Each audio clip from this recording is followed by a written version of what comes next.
Hello everyone.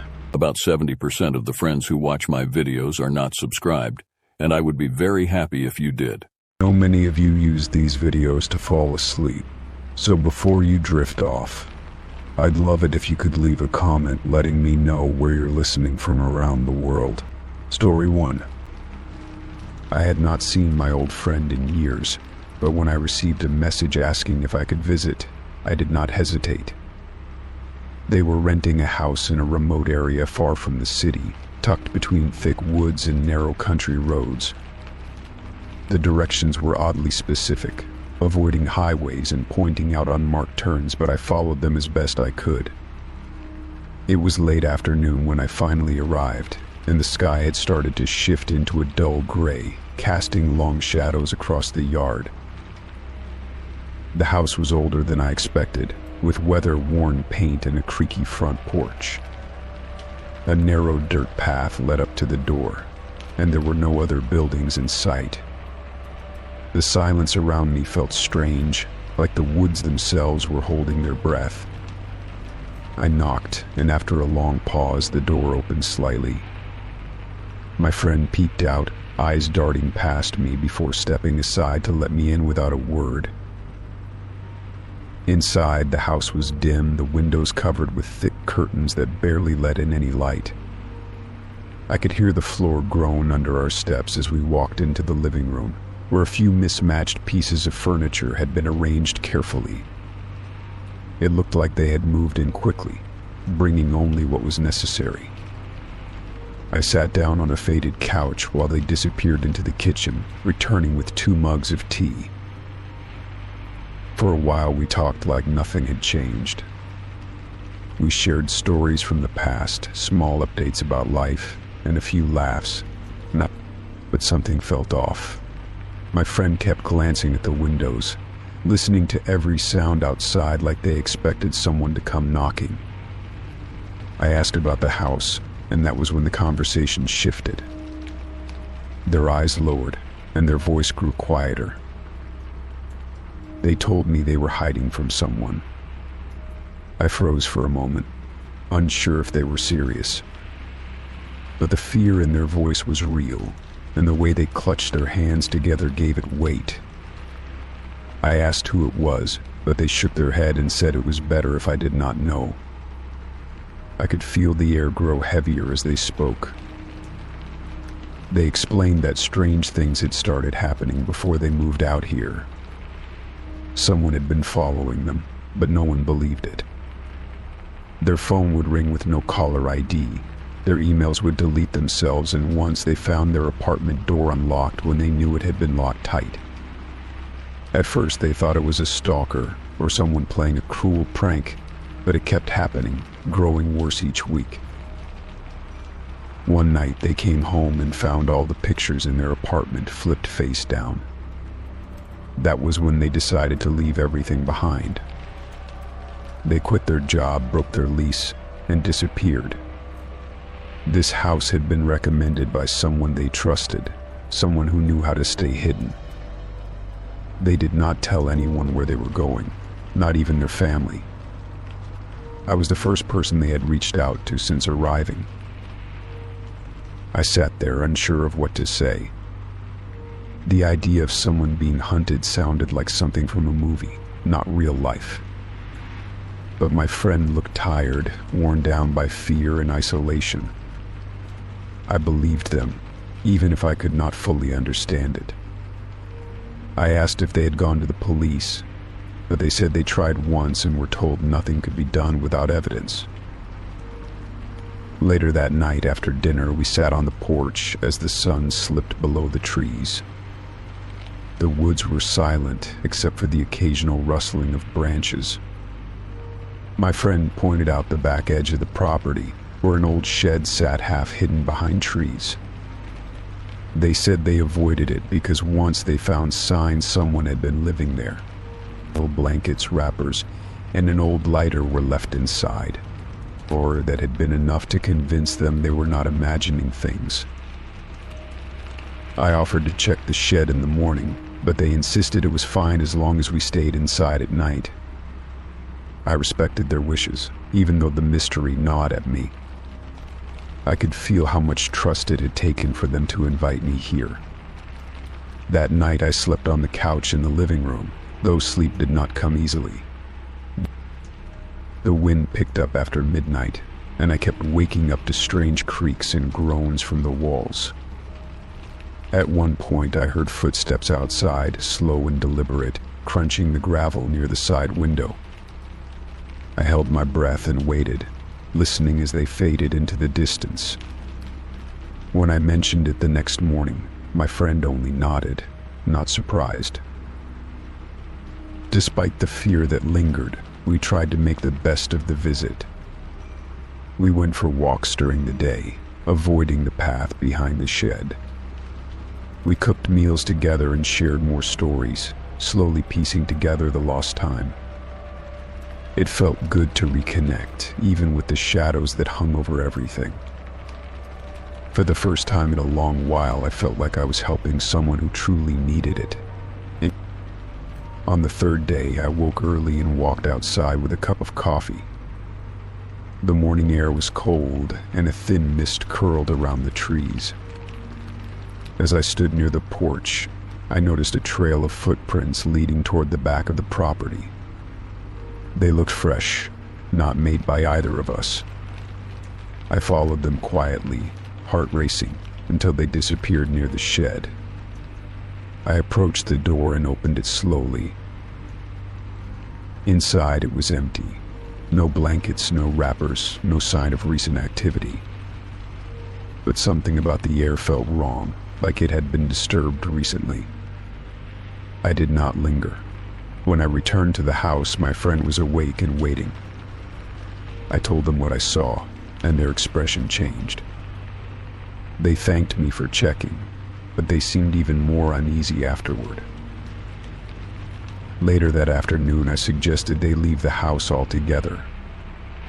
I offered to help them relocate, to find a safer place where they would not be alone. At first they resisted, but eventually they agreed. We packed their things over the next 2 days, taking only what they needed and leaving behind the rest. It was hard for them to let go, but they knew it was time. Before we left, they stood on the porch and looked out at the woods one last time.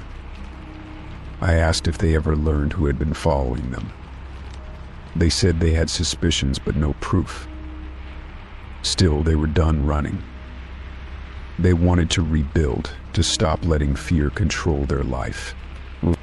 I promised I would help them every step of the way. We drove back to the city together, using a different route than the one I arrived on.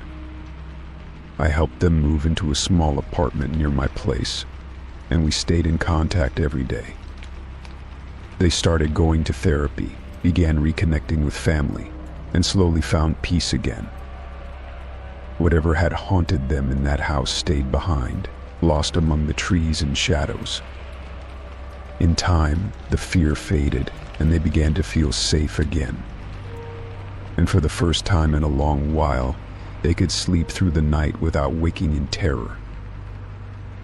Story 2. It was just past 8 p.m. when I spotted the car pulled over on the shoulder of the road. The rain had been falling steadily for over an hour, and the sky was already swallowed by darkness. I had taken a longer route home that evening to clear my mind after a frustrating day. When I saw the figure standing by the broken-down vehicle, waving for help, I hesitated for only a moment before pulling over. I had always believed in helping others when I could, especially in situations like that. The driver was a man in his 30s, drenched and shivering. He thanked me quickly and climbed into the passenger seat. His clothes were soaked, his hair clung to his forehead, and his shoes left wet prints on the floor mat. I tried to make light conversation, asking if he had called for help or needed to be dropped off somewhere nearby. He said he lived just a little out of the way and asked if I could take him to the next town where a friend could pick him up.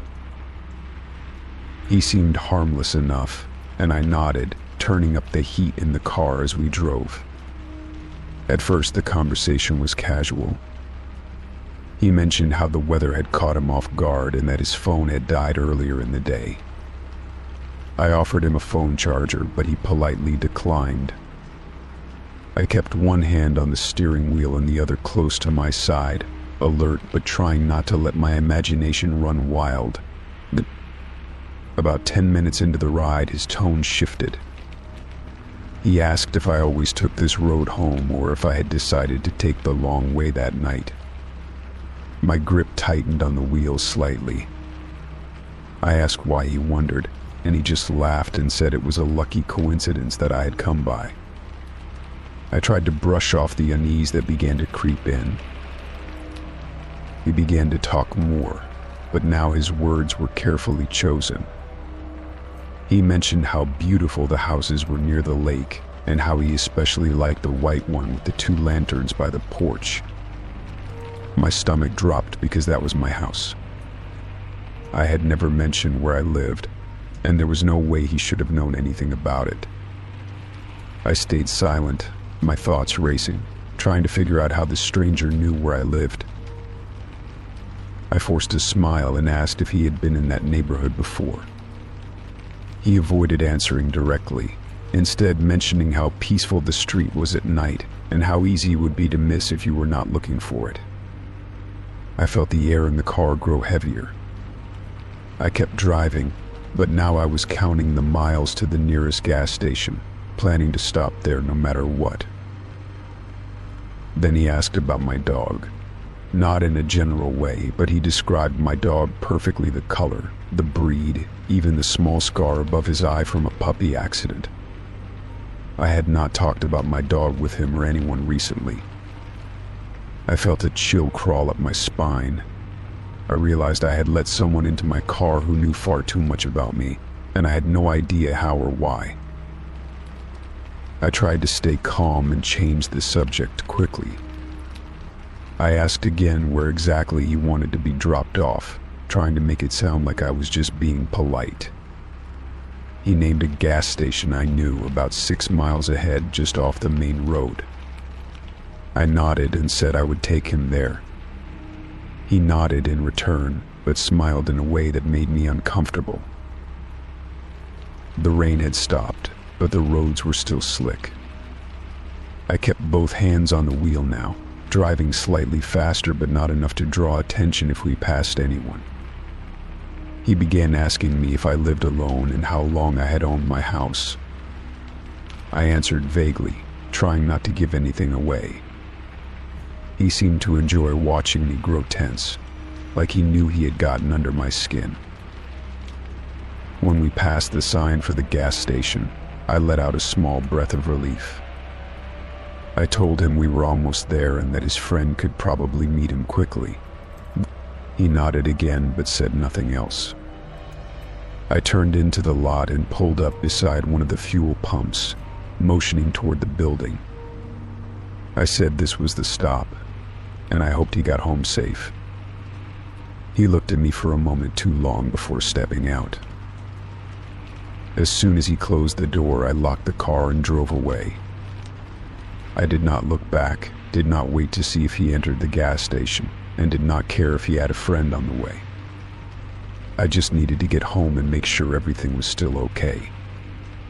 My heart was pounding, and I felt like I had narrowly escaped something I still did not fully understand. When I got home, I did a full walkthrough of the house, checking every door, window, and room. Everything was in place, but the sense of being watched stayed with me. I checked the security footage from my outdoor cameras, but nothing unusual showed up. Still, I could not shake the feeling that he had been there before, that maybe he had been watching me for longer than I realized. I reported the incident the next morning, just in case. The officer took the report seriously, but said that without a clear threat or evidence of a crime, there was little they could do. They agreed to patrol the neighborhood more frequently for the next few days. I appreciated it, but knew it would not bring peace of mind right away. I also upgraded my security system, adding motion detectors, new locks, and extra cameras around the property. I began locking my doors the second I got inside and started taking different routes home. It took time, but eventually the fear began to fade. I never saw the man again, and nothing ever came of the report, but I remained cautious after that night. Looking back, I know I was lucky. He could have done something terrible, but he did not. Whether it was to scare me or test how much I knew, I still cannot say.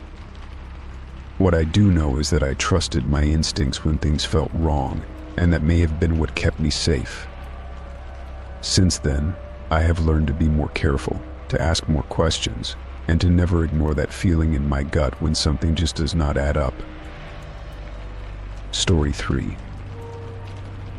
I was working the night shift alone at a small convenience store on the edge of town. It was the kind of place that never really got busy after dark, and most nights passed by in silence.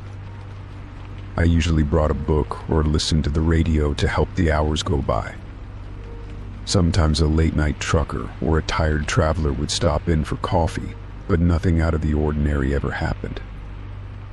That night started just like any other, with quiet aisles and flickering fluorescent lights.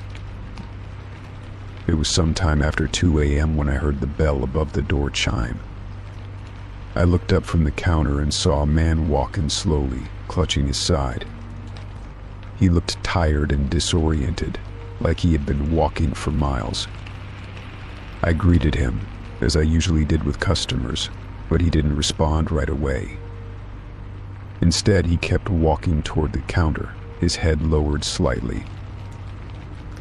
As he approached, I noticed something that made my stomach tighten. There was blood on the back of his shirt, a dark stain that looked like it had been soaking through for a while. My mind immediately went through a list of possibilities.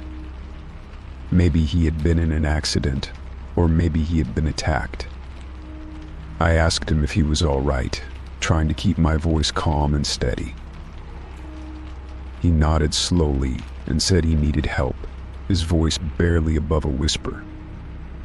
I asked him if I should call an ambulance, and he shook his head quickly, almost in panic. He kept saying no police, no hospital. It made me nervous. Why wouldn't someone who was clearly injured want help from the authorities? I didn't want to push too hard, but I also couldn't ignore the blood on his back. I offered him a seat near the counter and asked if he needed water. He sat down heavily, like he was about to collapse, and nodded. I went to the cooler and grabbed a bottle, watching him carefully the whole time. When I handed it to him, his hand trembled as he took it. I could see that he was trying to calm down, but his eyes kept darting to the door like he was expecting someone to follow him. I asked again if there was someone I could call, even a friend or family member. He said no again, this time a little louder. He said he just needed to sit for a moment, just a little time to rest. I nodded, not wanting to push further. Something about him felt fragile, like anything could set him off. I figured the best thing to do was to keep him calm and let him be for now. While he drank the water, I moved slowly behind the counter and pressed the silent alarm button. It was something I had been trained to do in case of trouble. I did it more out of instinct than anything else, just in case this turned into something worse. I didn't know if he was dangerous, but the blood and his behavior made me too uneasy to take chances. I hoped help would come soon. But minutes passed slowly, the kind of minutes that feel like hours. The man sat quietly, occasionally glancing at the clock or the windows. I tried to act like everything was normal, asking if he wanted anything else or if he was feeling any better. He kept saying he was fine, but I could see he was in pain. Every movement seemed to take effort, and his breathing was shallow. Then he asked me something that made my heart race. He asked if anyone else had come in after him. I told him no, that it had been quiet all night. He seemed relieved, but only for a moment. Then he looked down at the floor and whispered something I couldn't quite hear. I leaned in and asked him to repeat it, and he looked up at me with wide eyes and said, "They are going to find me." That sentence changed everything. I didn't know who he meant or what he was running from, but I could feel the fear in his voice. It was real, not fake or manipulative. He truly believed someone was after him. I didn't know whether to believe him or not, but I didn't have time to figure it out. A few minutes later, I heard a car pull into the parking lot. I stepped around the counter and looked out the front window. A police cruiser had arrived, lights off but clearly there. I felt a wave of relief. I turned to tell the man, but he was already standing, tense and ready to bolt. I tried to reassure him, told him they were just here to help, but he backed away, shaking his head. He looked like he was about to run out the back door. The front door opened, and the officer stepped in. He looked from me to the man and asked what was going on. I explained quickly, keeping my voice low and steady. I told him about the injury, the blood, and the man's refusal for help. The man kept insisting he didn't do anything wrong, that he didn't want to go back. The officer moved slowly, speaking calmly, trying to ease his panic. Eventually, the man collapsed onto the chair again. He looked defeated, exhausted. The officer radioed for medical assistance, and another unit arrived shortly after. They checked the man over and confirmed he had a stab wound to his side, not too deep but enough to cause serious blood loss.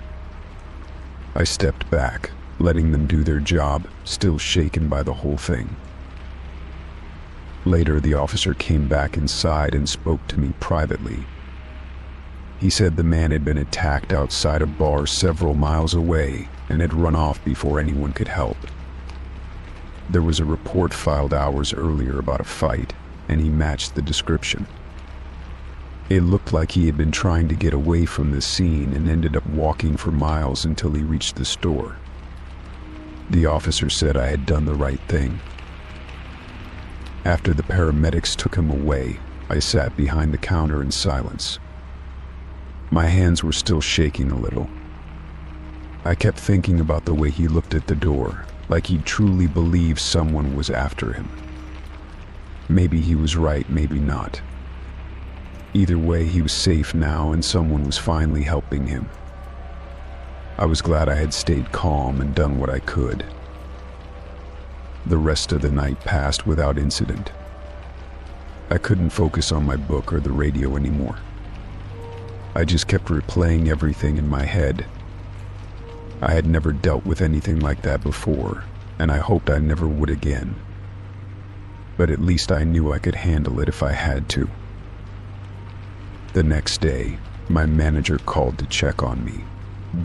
He had seen the report and wanted to make sure I was okay. I told him I was fine, just a little rattled.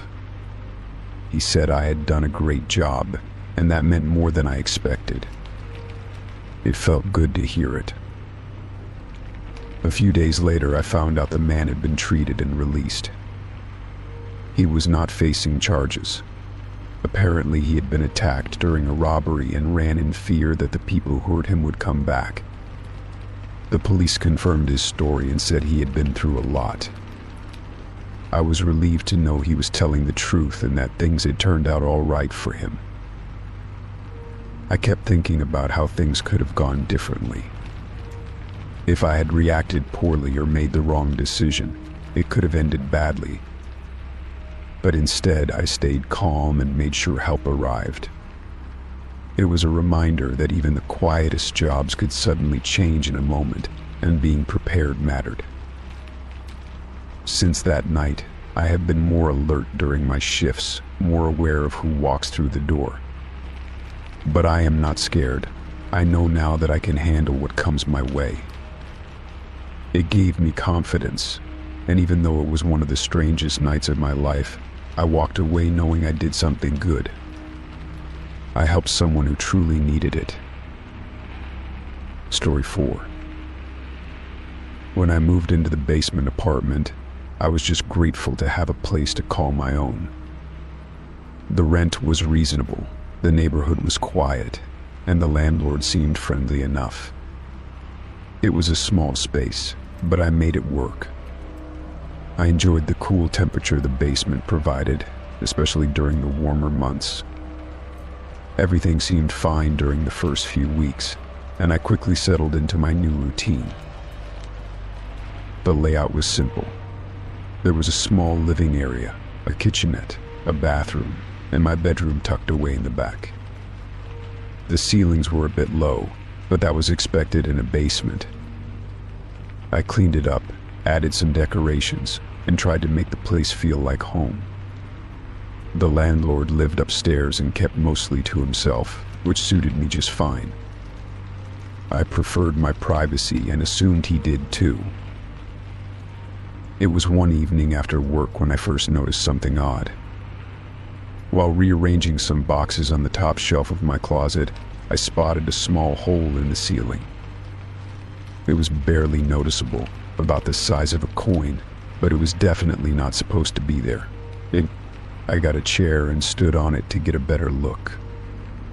I could see light through it, like it opened into a space above. My first thought was that it might be an old access hole for wiring or plumbing. I tried to convince myself it was nothing important, but something about it bothered me. The hole didn't look like something left over from construction. It was clean, like it had been drilled intentionally. I climbed down and told myself I would mention it to the landlord the next time I saw him. That night, I kept thinking about the hole. The more I thought about it, the more uneasy I felt. I knew the landlord's bedroom was directly above mine, which meant that hole might lead straight into his room. The idea made my skin crawl. I tried to push it out of my mind, telling myself I was overreacting. Still, I couldn't shake the feeling that something was off. The next day, I brought it up casually when I saw him in the yard. I mentioned the hole and asked if he knew what it was for. He paused for a moment before brushing it off, saying it was probably an old utility hole that had never been patched. He promised to take a look at it soon. The way he said it felt too rehearsed, too quick, and something in his tone made me uneasy. I waited a few days, but nothing happened. The hole remained, and I started to notice something else. At night, when everything was quiet, I could hear faint creaking sounds above my bedroom. It sounded like someone was moving slowly, carefully, like they didn't want to be heard. At first, I chalked it up to an old house settling, or maybe the landlord walking around late at night. But the sounds were always above my bedroom, and always when the rest of the house seemed still. Curiosity got the better of me. I took a flashlight one evening and climbed back onto the chair to examine the hole again. This time I saw something that made my stomach twist. Just beyond the hole, I could see what looked like a closet. There were hangers, clothes, and even the outline of a shoe rack. It was definitely a closet. I realized I had a direct view into the landlord's closet, and that meant he might also have a view down into my room. The realization made me feel violated. I didn't know how long the hole had been there, or whether it had ever been used to spy on me. I started thinking about all the times I had been in my room, changing clothes, sleeping, living my life completely unaware. My mind raced with possibilities and I felt sick. I taped a piece of cardboard over the hole as a temporary solution and tried to forget about it. But the sounds didn't stop. In fact, they became more frequent. It felt like someone was pacing above me, slowly, as if trying not to draw attention. Every time I heard it, my heart would race, and I would freeze, listening. Sometimes I thought I could even hear whispering, but it was too faint to understand.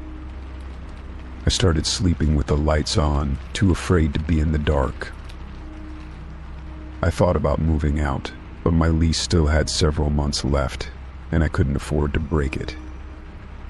Instead, I bought a small camera and placed it on a shelf in my room, pointing toward the ceiling. If anything strange happened, I wanted proof. I also began keeping my phone nearby at all times, just in case.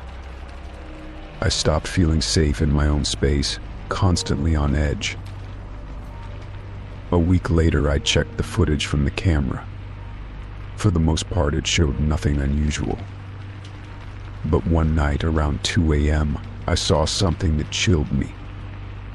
A faint light appeared from the hole in the ceiling, like someone had opened a small hatch or shined a flashlight through it. The light moved slowly across the room for a few seconds before disappearing. I felt my chest tighten as I realized someone had been watching. I took the footage to the local police station and filed a report. The officer I spoke with was patient and took me seriously. He said they would send someone to inspect the property. I felt slightly better knowing that someone else knew what was happening. When the officer came to the apartment, I showed him the hole in the footage. He said it definitely needed to be investigated further. The landlord acted surprised when confronted, claiming he had no idea the hole even existed. He gave permission for the officer to inspect his closet, and what they found confirmed my worst fears. The hole had been hidden behind a row of clothes, positioned perfectly to provide a view into my room. There were small marks around it, signs that it had been adjusted or widened at some point. The officer took photos and assured me they would continue their investigation. I was allowed to break my lease without penalty and moved out the next week. The landlord was no longer allowed to rent out the basement until the investigation was complete. I never found out what happened to him after that, whether he was charged or faced any consequences. But I was grateful to be out of there, far from that hole in the ceiling and the quiet footsteps above. In my new place, it took a while to feel comfortable. I checked every corner, every ceiling, every wall, looking for holes or signs of tampering. I installed a new lock on the door and kept the curtains drawn at night. Slowly, I began to relax again. I reminded myself that not every landlord is like that, and not every apartment hides something sinister. What happened to me taught me to trust my instincts. If something feels wrong, it probably is. I learned to speak up, even when it felt awkward or uncomfortable. More importantly, I learned that I have the right to feel safe in my own home. That lesson will stay with me always. Story 5. I was scrolling through my phone one quiet evening when something caught my eye. A notification came through on my email, a strange subject line that read, "Your profile on, escort website name." It was one of those spammy emails you get from time to time, or at least that's what I thought at first. I almost deleted it, but something about it made me hesitate.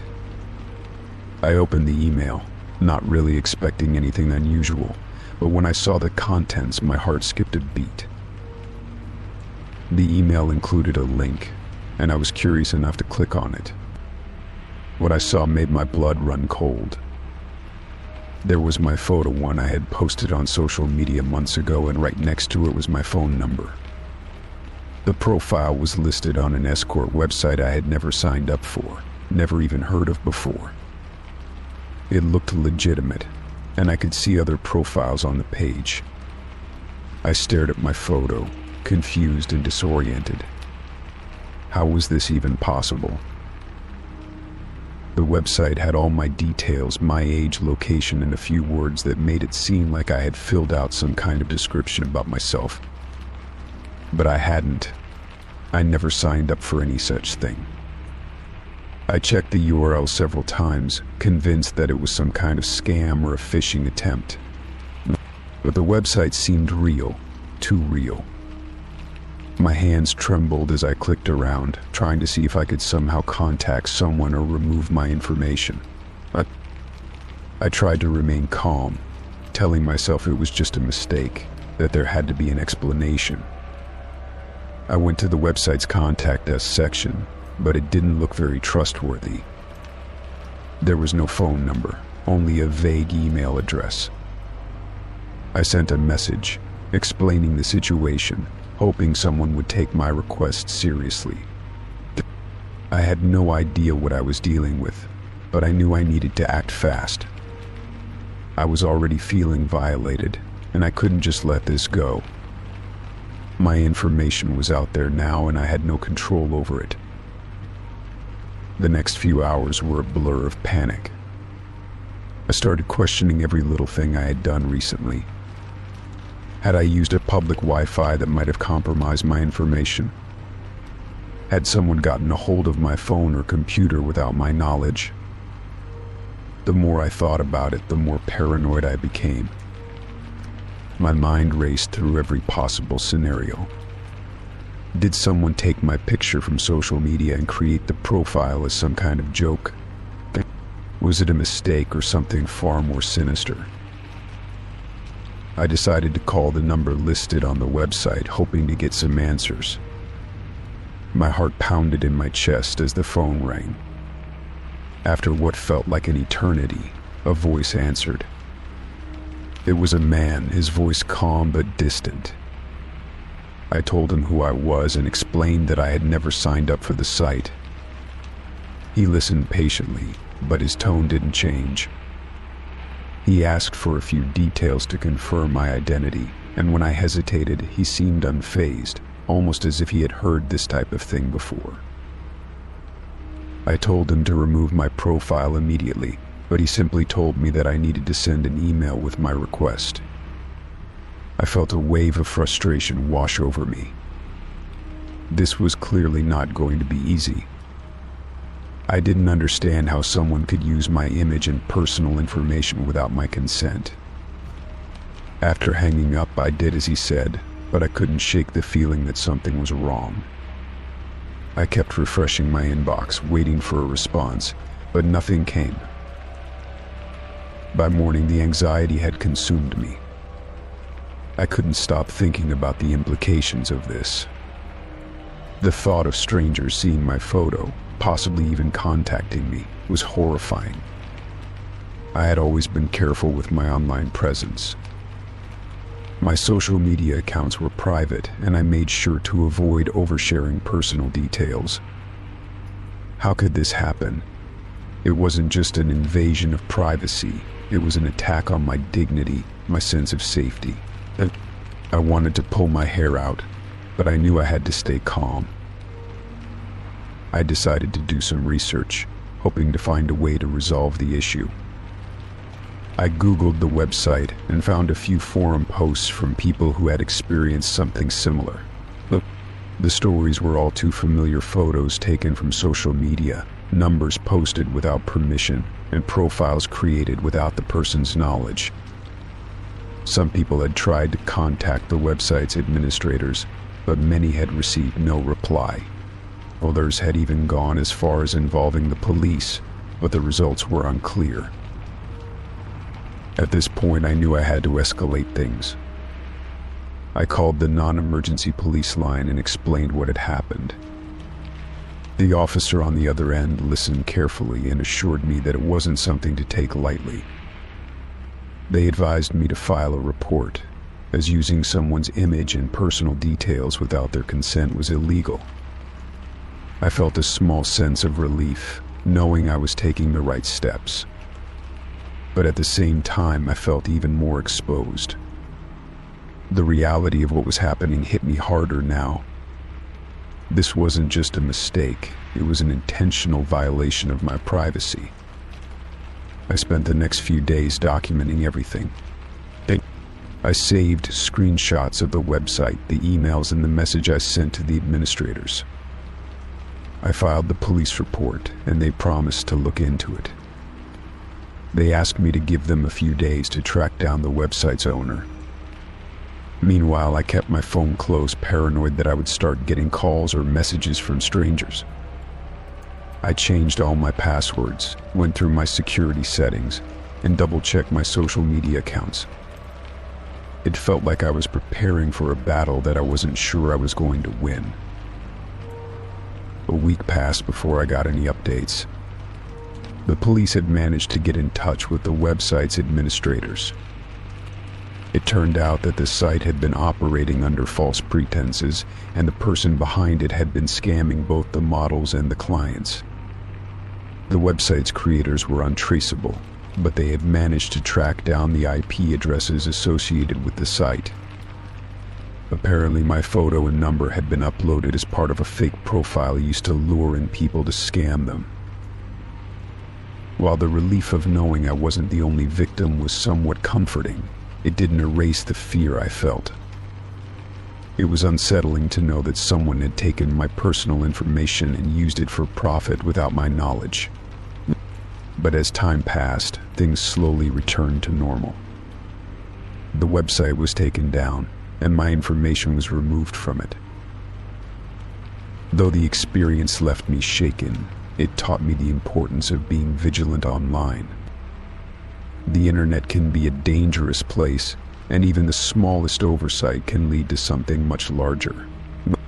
I took steps to better protect my privacy, to ensure that no one could ever do this to me again.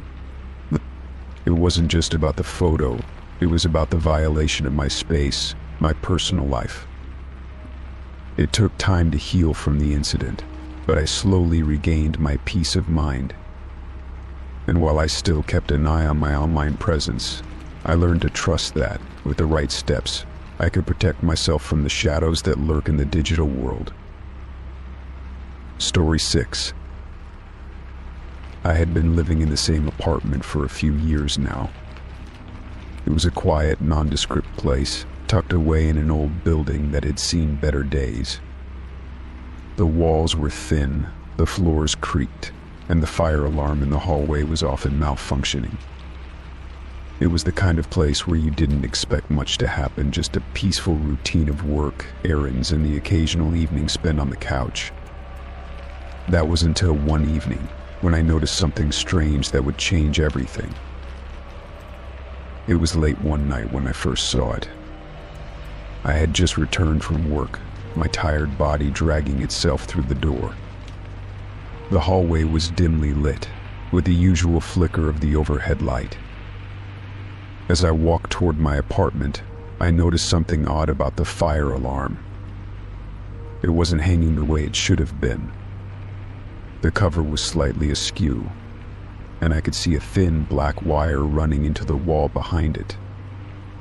At first, I thought it was just a malfunction, perhaps some wires had come loose, but something about it didn't sit right with me. I stood there, staring at it for a few seconds, trying to make sense of it. I immediately walked into my apartment, closing the door behind me with a soft click. My mind was racing. I wasn't sure what to make of it, but the fact that there was a wire running into my apartment felt wrong. It felt invasive, as if someone was trying to monitor or even control something. The fire alarm, which had always been a silent, passive presence in the hallway, now seemed like an active participant in some unknown scheme. I tried to shake off the feeling of dread that was creeping up my spine, telling myself it was just a malfunction, nothing more. But I couldn't let it go. I paced around my apartment, unable to stop thinking about it. The more I thought about it, the more I felt like I was being watched. It was a strange, unsettling feeling that I couldn't explain. I knew it wasn't just my imagination. Something was definitely off. The wire running into the fire alarm had to mean something, and I had to figure out what. But where did it lead? What was its purpose? I knew I couldn't ignore it, not now that I had noticed it. I decided to go back to the hallway and take a closer look. I grabbed my phone, unsure of whether I should take a picture or record a video. It seemed like the kind of thing I should document, but I hesitated. What if I was overreacting? What if it was just a harmless technical issue? Still, I couldn't shake the feeling that something was wrong. I made my way back into the hallway, my heart pounding as I approached the fire alarm. But this time I could see it more clearly. The wire wasn't just loosely hanging, it was carefully threaded through the small opening in the wall. It didn't look like a typical electrical wire. It looked like something someone had intentionally placed there. I stood there for a while, my mind racing. What was the point of this wire? Why would anyone tamper with the fire alarm? And why would they run a wire into my apartment? I didn't know what to do next, but I knew I couldn't ignore it any longer. I had to find out what was going on. The more I thought about it, the more I realized I wasn't just dealing with a faulty fire alarm. I was dealing with something much more serious. I decided to call the building management. I explained the situation to the person on the other end, describing the tampered fire alarm and the wire running into my apartment. They sounded surprised and promised to send someone to check it out. But even as I said the words out loud, I couldn't shake the feeling that I wasn't getting the whole truth. Was it really just a simple malfunction, or was there something more sinister going on? I didn't know, but I couldn't wait around for someone else to figure it out. I needed to know what was happening right now. After hanging up, I returned to my apartment, feeling more anxious by the minute. I couldn't stop pacing. Every little sound, the hum of the refrigerator, the rustling of leaves outside seemed to make me jump. I wasn't used to feeling this paranoid, but I couldn't help it. I kept imagining someone on the other side of that wire, watching me, waiting for the right moment to do something. I knew it was irrational, but I couldn't shake the feeling that I was being monitored. Those minutes felt like hours, and I grew more restless by the second. Finally, after what seemed like an eternity, I heard a knock at my door. My heart skipped a beat. I wasn't expecting anyone, especially not this soon. I hesitated for a moment before slowly walking to the door and opening it. Standing outside was a maintenance worker from the building, holding a small toolbox. He smiled at me and explained that he had been sent to take a look at the fire alarm. He didn't waste any time. I led him to the hallway, where the tampered fire alarm still hung. He immediately started inspecting it, poking around with his tools. I stood by, watching nervously. The maintenance worker seemed unfazed, as if this was a routine task. He took the cover off and began fiddling with the wires, muttering to himself. After a few minutes, he turned to me and said, "It's just a loose connection. Nothing to worry about." But I wasn't convinced. What about the wire running into my apartment? I asked, my voice trembling slightly. He paused for a moment, then glanced back at the wall. He seemed to think for a moment before responding. "Oh, that's probably just some old wiring from when they installed the system. It's probably not even hooked up to anything. You don't need to worry about it." I wasn't satisfied with his explanation. There was something about his response that didn't sit right with me. It felt like he was brushing me off, trying to downplay the situation. But I didn't know how to push further. I thanked him for his help, though I still wasn't sure what to believe. As he left, I couldn't shake the feeling that I was missing something, that there was more to this than he was letting on. I spent the rest of the night on edge, my mind racing with possibilities. What if the maintenance worker was involved in something? What if he was part of whatever was going on? I couldn't stop wondering if I was being paranoid, but the feeling that I was being watched never left me. I kept glancing at the fire alarm in the hallway, even though it seemed to be functioning normally now. I couldn't shake the thought that someone had been tampering with it for a reason, and I couldn't help but wonder what that reason was. The next few days passed without incident, but the unease didn't go away. I found myself double-checking locks, peeking out the window, and keeping a wary eye on the hallway. I had no proof of anything, but I couldn't ignore the nagging feeling that something wasn't right. I continued to live my life as normally as possible, but the presence of that wire, the tampered fire alarm, lingered in my mind. I didn't know who was behind it, but I knew I couldn't let my guard down. In the end, I never did figure out exactly what was going on. The fire alarm continued to work, and the wire seemed to disappear into the wall without any further explanation. But the feeling of being watched never completely faded. I learned to trust my instincts and to stay alert, no matter how normal everything might seem on the surface. There were things I would never know, things I would never understand, but I would always be cautious, always aware. The experience taught me that sometimes, even when everything appears to be fine, something might be lurking just beneath the surface. Story 7. I had been searching for a new place to live for weeks. The apartment I had been renting was far too expensive for my budget, and the neighborhood wasn't the best. I knew it was time for a change, but I didn't have the luxury of taking my time. The city was growing rapidly, and finding an affordable place had become a challenge. After days of scrolling through listings, I came across a roommate finder app that seemed promising. The idea of finding someone to share the cost of rent made a lot of sense, and I quickly created a profile. The app itself was straightforward. It allowed you to list your preferences for the kind of roommate you wanted, the area you were looking to live in, and your budget. I spent some time filling out my profile, trying to make sure I was clear about what I was looking for. I wasn't interested in living with a huge group, and I preferred a quieter environment.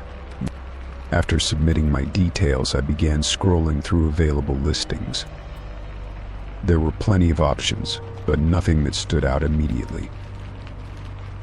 Then I saw it. The listing for a room in a small, quiet neighborhood not far from the city center. The price was reasonable, and the pictures of the apartment looked clean and well kept. The description mentioned that the landlord was looking for someone responsible and easy to get along with.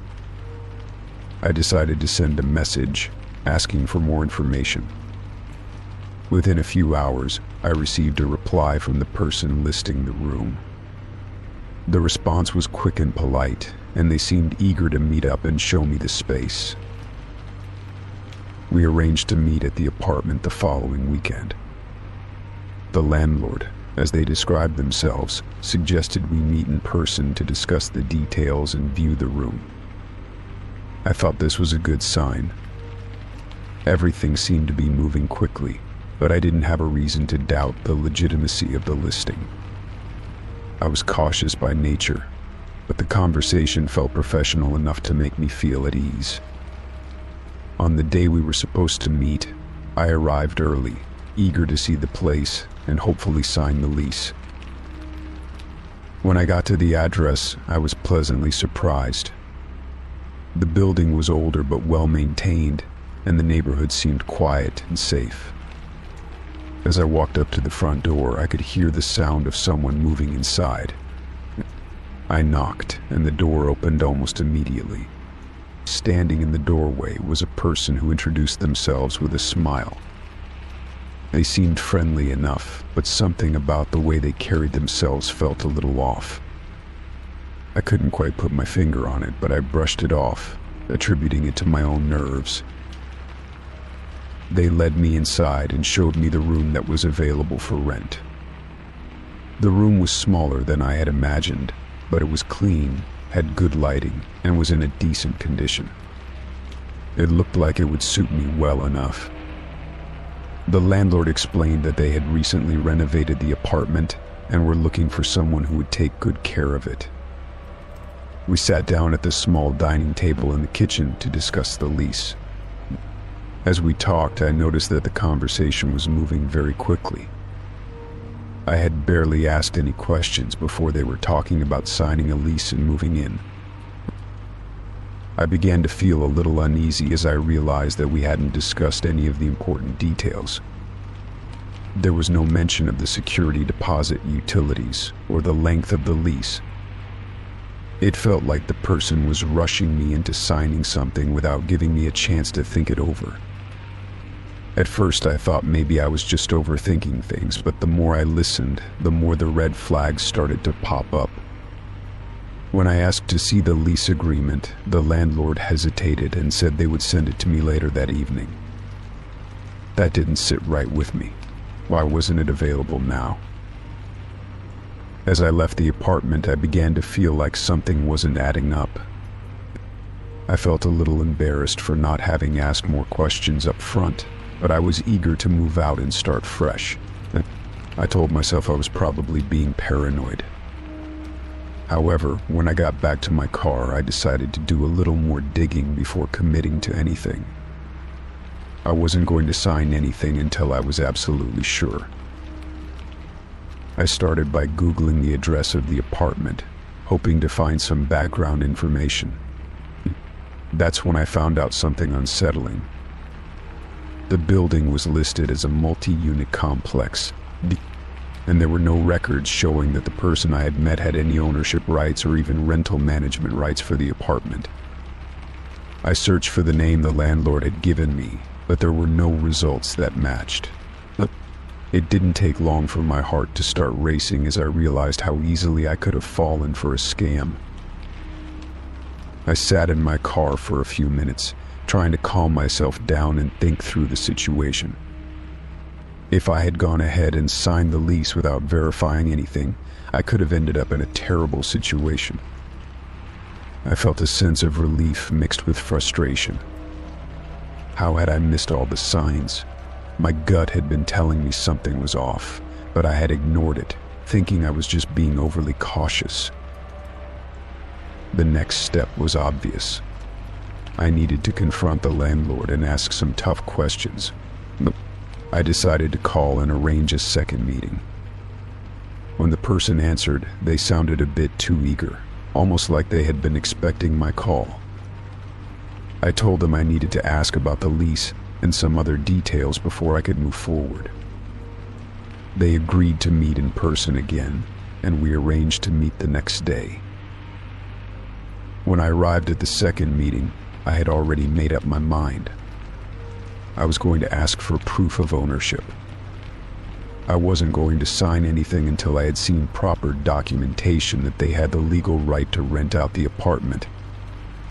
The moment I asked about this, the landlord's demeanor changed. They grew defensive and started talking in circles. They couldn't provide any clear answers. The more questions I asked, the more they seemed to evade giving me a straight response. I realized that my suspicions were correct. This person had no right to rent out the apartment. I stood up and thanked them for their time, telling them I was no longer interested.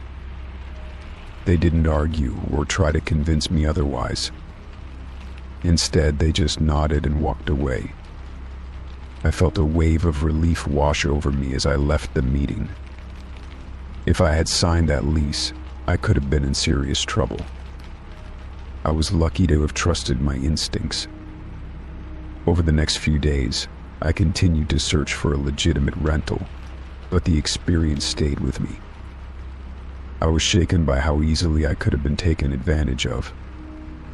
It was a stark reminder of how important it is to be cautious when dealing with unfamiliar people and situations. But I was grateful that I had stopped before it was too late. Eventually, I found a legitimate place to rent. The process was much slower this time, but I didn't mind. I asked all the right questions and made sure I had all the necessary documentation before signing anything. The experience had taught me a valuable lesson about trusting my instincts and never rushing into a decision, no matter how tempting it might seem. Looking back, I felt proud of myself for catching the scam before it went any further.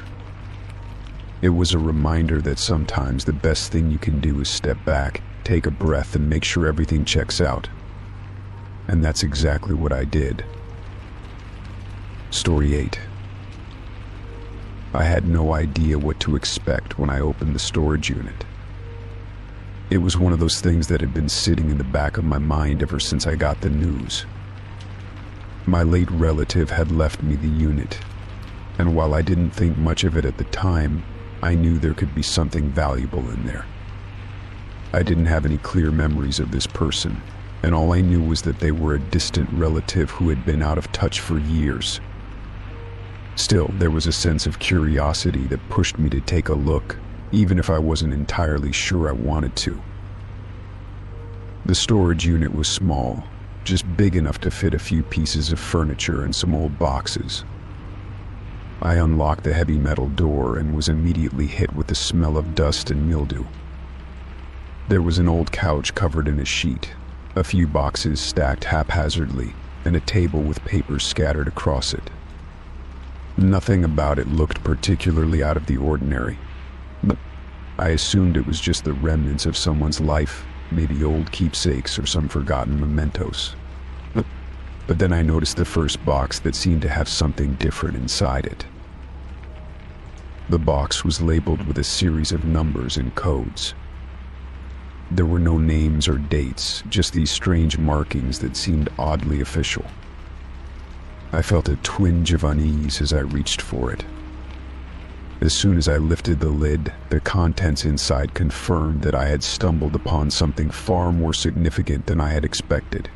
Piled inside were thick manila folders, each stamped with large red letters, classified. I froze for a moment, unsure of what to do next. What kind of person keeps classified documents in a storage unit? I flipped through the folders, skimming over the documents. They were filled with dense, technical information, government reports, blueprints, and maps that made absolutely no sense to me. Some pages were stamped with top-secret markings, and others had references to projects and operations that sounded like they were taken from a spy novel. It didn't take long for the weight of the situation to hit me. Whoever had owned these documents had been involved in something highly confidential, something far beyond ordinary life. But I couldn't understand what it was, but I knew I had stumbled onto something dangerous. As I continued to go through the box, I found something that made my blood run cold. Buried at the bottom were a series of photographs. The first few seemed innocent enough, just regular snapshots of random places, streets, parks, and buildings. But then, as I flipped through them, I saw something that made my stomach churn. The photos weren't just of random places. They were of people. Strangers, people I didn't recognize, but each photo was meticulously taken from a distance. The subjects were unaware they were being watched. The angle of the shots, the focus of the lenses, it was clear these were surveillance photos. There was one photograph in particular that stood out. It was a close-up of a man standing at a bus stop, his face frozen in a moment of indecision. But what made my heart race was the realization that I recognized the location. It was a bus stop near my own apartment. I had passed that very spot countless times, but I had never seen this man before. How had they been watching him? And why had they been watching me too? My mind raced, piecing together a puzzle I didn't understand. What had I inherited? And why were these people being watched? I tried to calm myself down, telling myself that I must be overreacting. Maybe these were just old documents, remnants of some forgotten project. But the more I looked through the photographs, the more unsettled I became. The faces in those pictures were too clear, too focused. They weren't just random strangers captured in passing, they were being studied. Each person had a story, a moment in time when they became the subject of someone's observation. I shuddered at the thought. What kind of person takes surveillance photos like this? I set the box aside and began sifting through the rest of the contents of the unit. The more I looked, the more I found. There were more boxes of documents, each one marked with different classifications: secret, confidential, top secret. But it wasn't just paperwork. I found strange devices tucked away in cardboard boxes, wires and gadgets that I couldn't identify. I had no idea what they were, but they looked like they could be used for some sort of surveillance. Cameras, microphones, and other equipment I didn't recognize. Each item seemed to be a part of some larger operation. I felt like I was wading through someone else's life, someone who had been involved in something deeply covert. I couldn't shake the feeling that I was being watched, that someone knew what I had found. The more I looked through the storage unit, the more it felt like I was uncovering a dark secret that someone desperately wanted to keep hidden. It was as if I had opened a door that was never meant to be opened, a door that led to a world of shadows and lies. My mind raced with questions. Who had these documents? Why had they kept them in a storage unit, of all places? And most importantly, why had they left them for me to find? I knew I needed to stop looking. I had already seen enough to understand that I was dealing with something dangerous, something I had no business being involved in. But as I started to close the boxes, I noticed something else. In the corner of the unit, partially hidden beneath a tarp, was a large metal briefcase. It was locked, but it seemed to call out to me.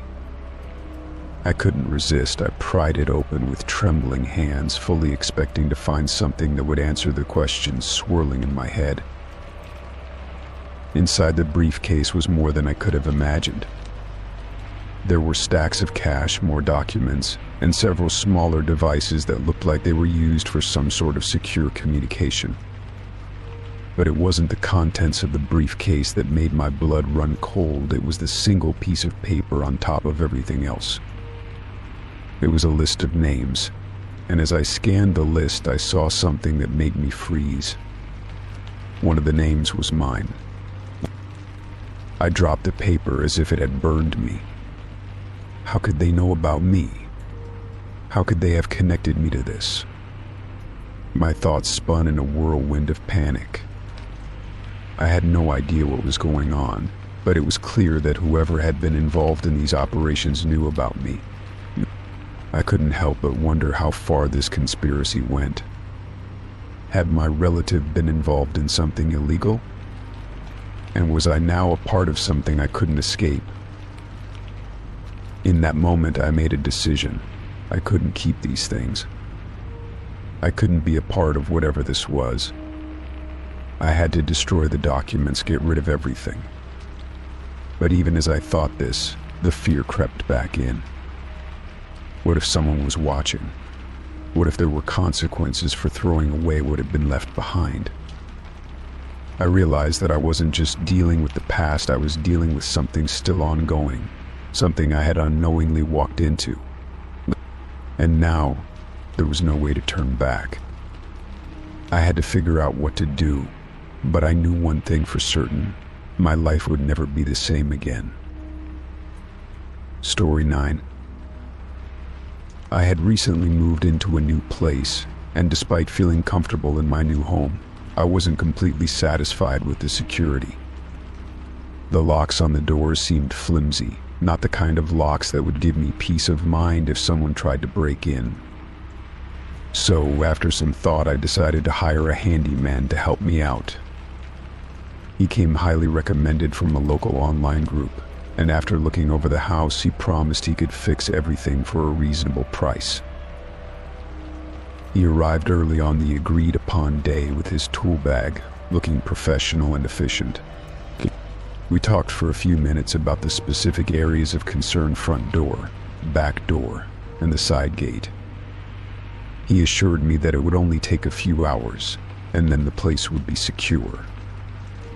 I felt a sense of relief at how easy this was going to be, and I went about my day, leaving him to work while I stayed in the living room, tidying up and watching a movie.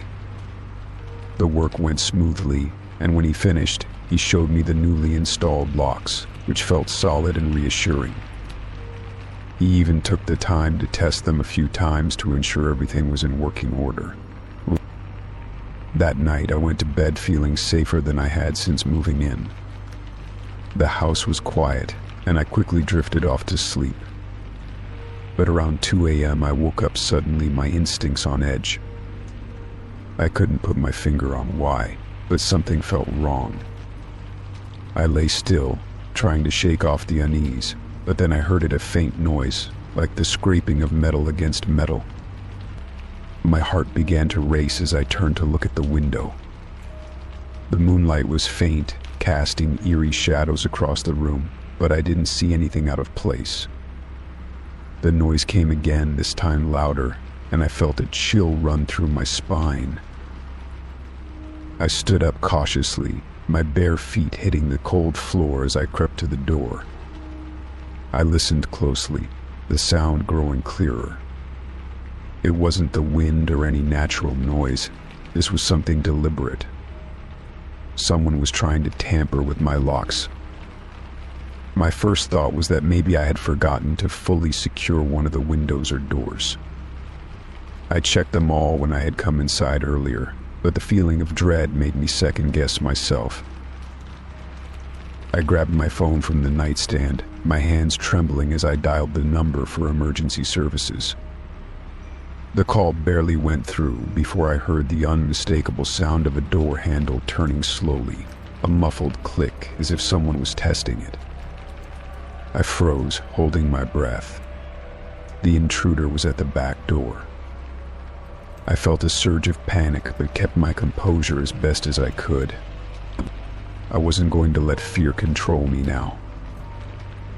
I whispered into the phone, explaining that someone was trying to break in and I needed help immediately. The operator's calm voice told me to stay on the line, and I could hear the sirens already being dispatched. The seconds stretched out, feeling like hours, as I silently waited in the dark, hoping my new locks were up to the task. The man outside had no idea I was awake, and I didn't want to make a sound. I had no way of knowing whether he was armed or if there was more than one person, so I stayed still and tried to think clearly. The scraping sound on the door stopped, and for a moment, I thought maybe the intruder had given up. But then I heard the low, muffled voice. It was coming from the backyard near the side gate. It was unmistakably familiar. I listened harder, my heart pounding in my chest. My mind raced as I tried to place where I had heard it before. That voice, I realized with horror, was the handyman's. I was paralyzed with fear.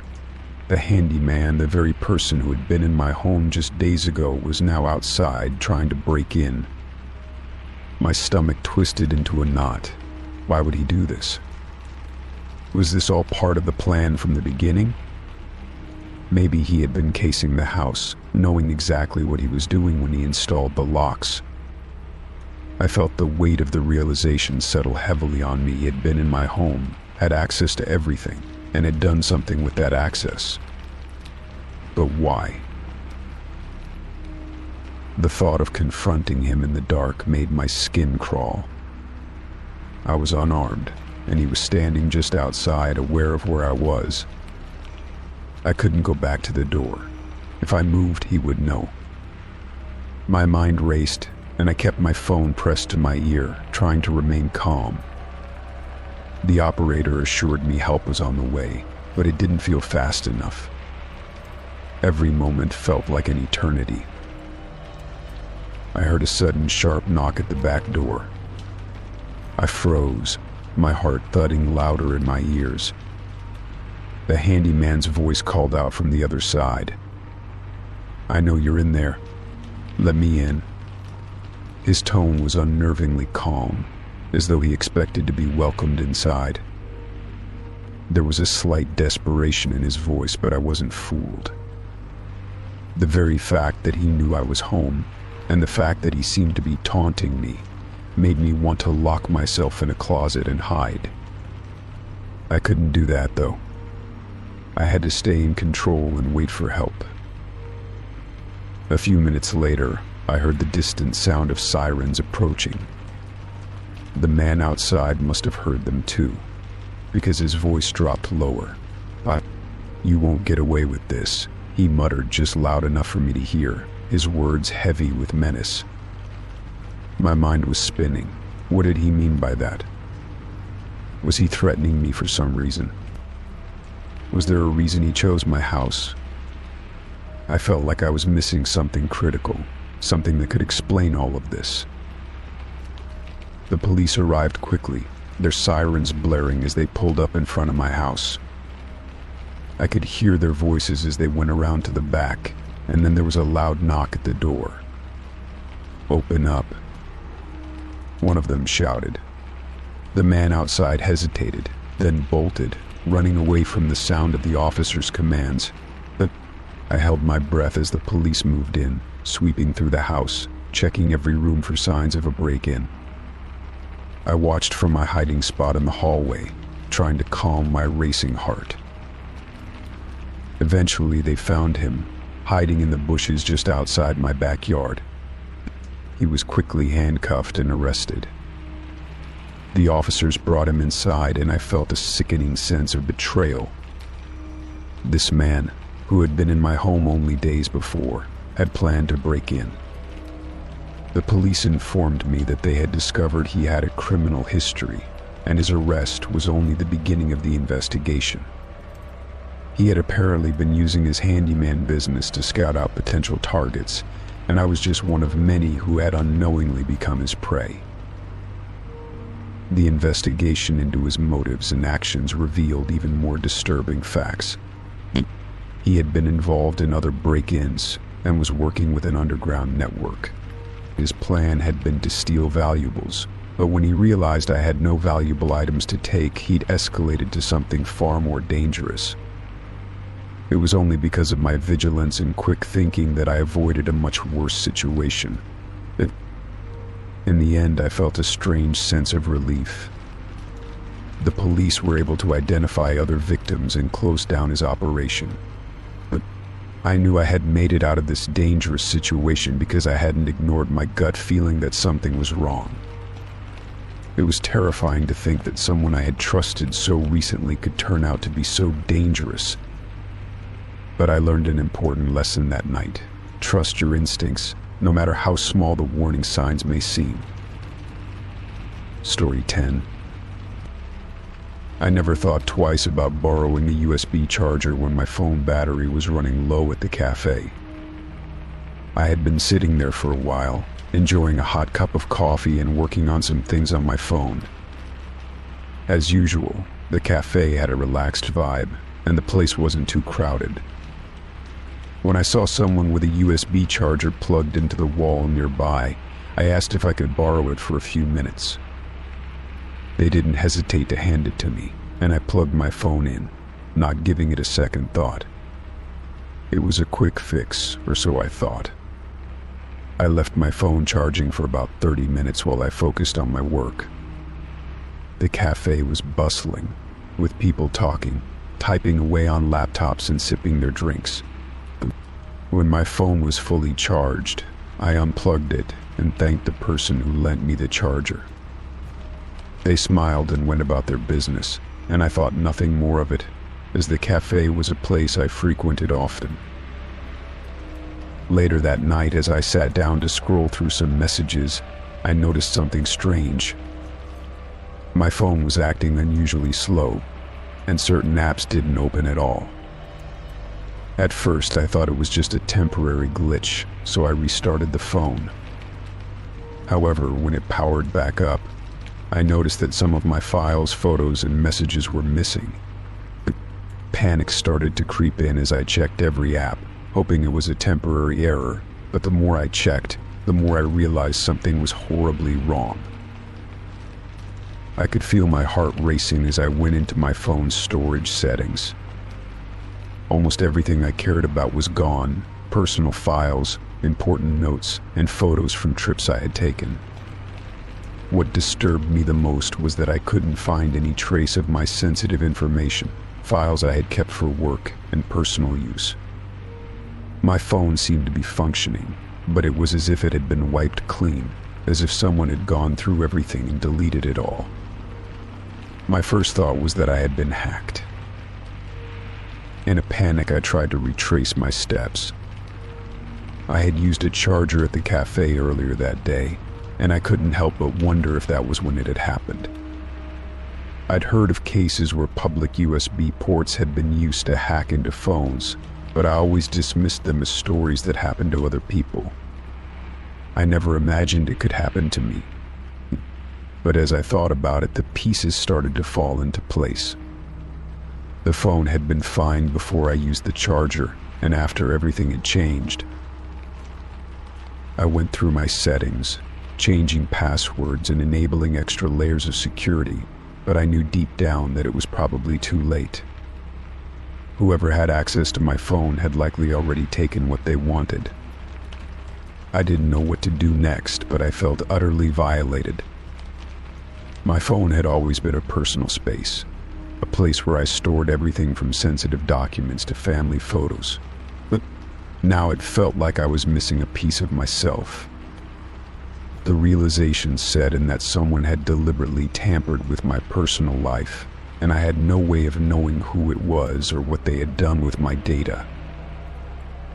The next morning, I contacted my phone's provider, hoping they might have a way to retrieve my lost files. I was met with a lot of standard responses about how it wasn't their responsibility to protect against malicious USB devices in public spaces. It felt as though no one was taking the situation seriously. I explained to the representative that my phone had been working perfectly fine before I used the charger at the cafe. They offered me some standard advice about using security software, but none of it seemed helpful. It was too late for that. My files were gone, and I didn't know how much damage had been done. I decided to go to the cafe and ask if anyone had noticed anything unusual, or if the person who had lent me the charger was a regular there. I thought maybe someone might know who I had borrowed it from, or if they had seen anything suspicious. The staff at the cafe seemed friendly and attentive, but they didn't remember the person who had handed me the charger. They told me that many people came in and out throughout the day, and it was hard to keep track. I couldn't help but feel even more helpless. I didn't know who to trust, and I certainly didn't know how to fix what had happened. I couldn't shake the feeling of being watched. It was as if I had been unknowingly targeted. Was it a random act, or had someone been keeping an eye on me? I thought back to the few conversations I had had that day, trying to remember if I had said anything that could have attracted attention. But the more I thought about it, the more it seemed like the person at the cafe had been waiting for the right opportunity. Maybe they knew exactly how to exploit the situation, using the USB charger as a tool to hack into my phone. In the days that followed, I tried to protect what I could.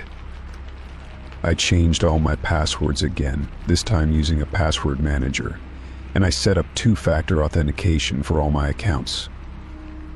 I also contacted my bank, just in case any sensitive financial information had been compromised. I was fortunate enough to receive a prompt response from them, and they assured me that there was no suspicious activity on my account. But the sense of violation lingered. I couldn't undo what had been done, and I couldn't regain the lost files. One of the worst parts of the situation was that I couldn't even trust my phone anymore. It felt like a trap, a device that had once been my connection to the world, now a tool for someone else to manipulate. I considered going to a professional to try to recover the files, but I knew it would be expensive and possibly futile. The damage had already been done, and I was left with the aftermath. The experience made me realize how vulnerable we are to such breaches, how easy it is for someone to exploit a seemingly harmless situation. A few weeks later, I received an email from an unknown address. At first, I thought it was just spam or some kind of phishing attempt, but when I opened it, my heart skipped a beat. The email contained files that looked like they had been taken from my phone. It was as if someone was taunting me, showing me exactly what they had stolen. The files were mostly documents, notes, and images, but it was clear they had gone through everything. The email ended with a short, cryptic message: "I hope you learned your lesson." I reported the email to the authorities, though I knew it was unlikely they would be able to trace it. The whole situation left me feeling exposed, violated, and more cautious than I had ever been before.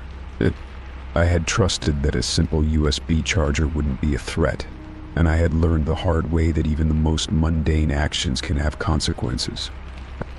From that point on, I made it a rule never to charge my phone at a public charging station, and I always carried my own portable charger, just in case. Though the situation was over, it had changed me. I had lost something important, and while I could take steps to protect myself going forward, I would never forget the feeling of having my privacy stolen. It was a lesson learned the hard way, but one I would carry with me forever. The digital world we live in is both convenient and dangerous, and I had learned that lesson far too late. Story 11. I woke up with a throbbing headache, the kind that made every movement feel like a bad idea. The inside of the tent was unfamiliar, and the thin, damp fabric barely let in any light. It smelled like sweat, dirt, and something else I couldn't quite place. The ground beneath me was hard, and the sleeping bag I was lying on felt too thin for comfort. I blinked a few times, trying to make sense of my surroundings. The first thing I noticed was that I was surrounded by people. Several figures were huddled together near the entrance, talking in low, hurried tones. Their words were almost impossible to follow, a jumble of sounds and strange phrases that didn't make sense. It was as if they were speaking in code, words that seemed to carry meaning but escaped my understanding. They didn't notice me at first, too caught up in whatever conversation they were having. I tried to sit up, my head spinning, but a sharp pain in my temple made me think twice. I leaned back on my elbows and surveyed the area. The tent was cramped, its walls sagging with age, the fabric patched up in places. There were a few scattered items near the corners, a water bottle, an old backpack, and what looked like a half-eaten sandwich. It was a strange contrast to the party atmosphere I had remembered from the night before. The last thing I remembered clearly was walking through the festival grounds, the music pumping through the air and the crowds of people around me. I had been with a few friends, lost in the excitement, but now there was no sign of them. I called out quietly, my voice hoarse, but nobody seemed to hear. The people near the entrance were still speaking in their strange code, their eyes darting from one another, never fully focusing on me. I decided to stand up and figure out where I was.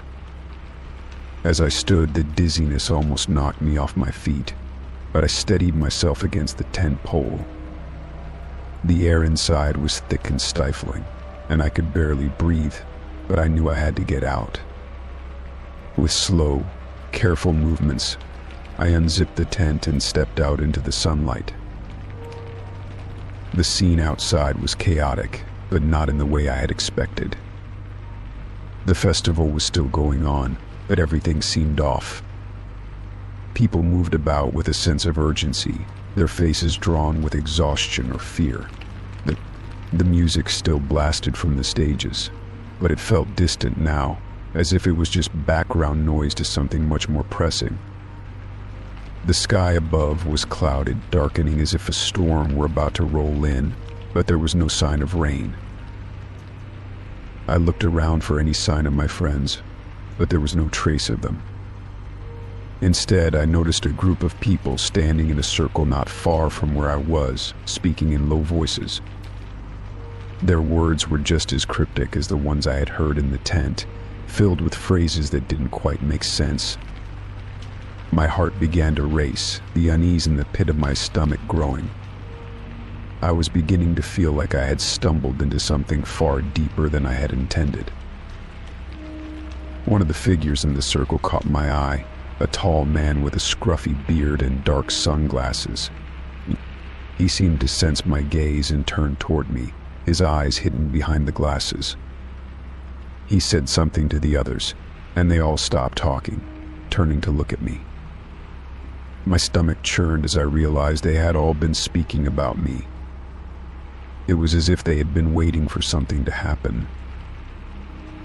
I stepped back, my body instinctively trying to retreat, but the man walked toward me, his pace slow but purposeful. The others followed, closing in behind him. My mind raced, trying to figure out what was happening. Were they part of some underground group? Had I accidentally walked into something dangerous? "Are you okay?" the man asked, his voice soft but deliberate. His tone didn't sound like he was concerned, more like he was testing me. His question felt rehearsed, as if he was following a script. I don't know," I replied, my voice shaking. "I don't know how I got here. What's going on?" The man smiled faintly, though it was more unsettling than reassuring. He glanced back at the others, who were still watching me intently. There was a brief exchange of looks between them before he turned back to me. "It's not your fault," he said, almost apologetically. "You were chosen. We've been waiting for you." The words didn't register at first. I had no idea what he was talking about, but the way they spoke made it sound like this was all part of some plan. Chosen? For what? He didn't answer right away. Instead, he took off his sunglasses and looked me directly in the eye. There was something about his gaze that made me feel small, like he could see right through me. "To play your part," he said simply. "Everything you've done has led to this moment. It's not a coincidence." A chill ran down my spine. I wanted to run, but my legs felt like they were made of stone. Something about his words felt wrong, like I was missing a huge piece of the puzzle. The people around me began murmuring again, their voices rising in pitch as if they were excited. But the excitement wasn't joy. It was something darker, more unsettling. "I don't understand," I said, trying to steady my breathing. "What do you mean?" "I just came here to enjoy the festival. I don't know anything about whatever this is." The man's smile widened, but it was an empty smile. "You'll understand soon enough," he said. "Everything will make sense once you stop resisting." He took a step back, and the others followed suit, encircling me in a way that felt rehearsed, like they had done this before. I backed away, heart racing, but my feet were heavy, like I was wading through mud. My mind was clouded, confused, and I had no idea what to do. I wanted to scream, to shout for help, but I knew it wouldn't make a difference. The people around me weren't strangers anymore. They were part of something I couldn't understand. A loud noise broke through the tension, the sound of a siren blaring from somewhere in the distance. For a moment, everyone froze, and I seized the opportunity to run. I didn't know where I was going, only that I needed to get away from them. I pushed through the crowd, ignoring the voices calling out behind me. My legs burned as I sprinted, heart pounding in my chest. Somehow I made it to the edge of the festival grounds, where the noise of the sirens grew louder. I didn't stop to look back, not until I reached the parking lot and saw a few cars still there. I grabbed my phone from my pocket, relieved to see it still working, and quickly dialed the first number I could think of. The ringing on the other end felt like an eternity, but finally a voice answered. "Hello?" the voice asked, groggy but clear. "What's going on?" "I need help," I said, barely able to catch my breath. "I don't know what's happening, but I need to get out of here. Now. Now." As I waited for help to arrive, I watched the festival from a distance, the crowd still moving, unaware of what had just unfolded. The people I had seen earlier were gone, lost in the sea of faces.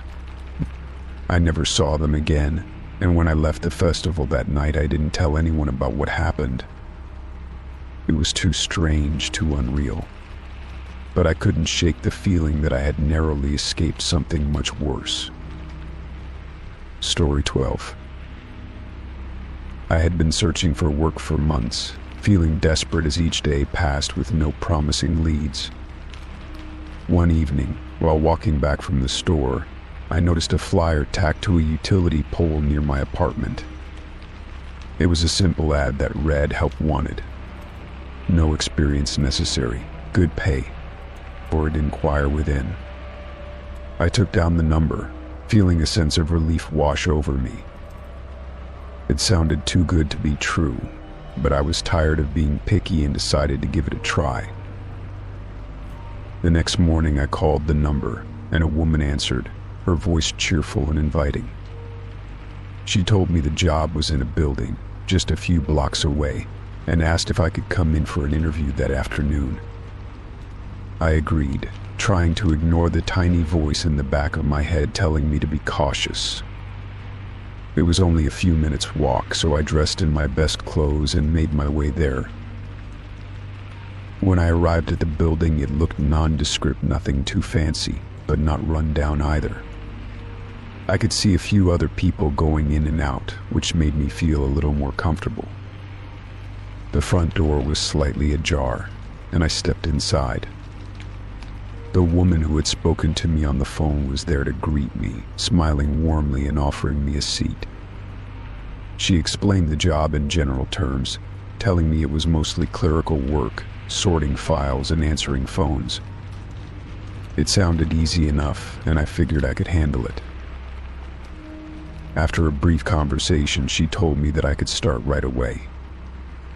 She led me through the hallways of the building, pointing out where the office areas were and where I would be working. The further we walked into the building, the quieter it became. The walls were lined with old photographs and framed documents, some of which looked like they belonged in a museum rather than an office. The hallway ended at a door that she unlocked with a key. She smiled and told me to go inside. I had barely stepped over the threshold when she turned and locked the door behind me.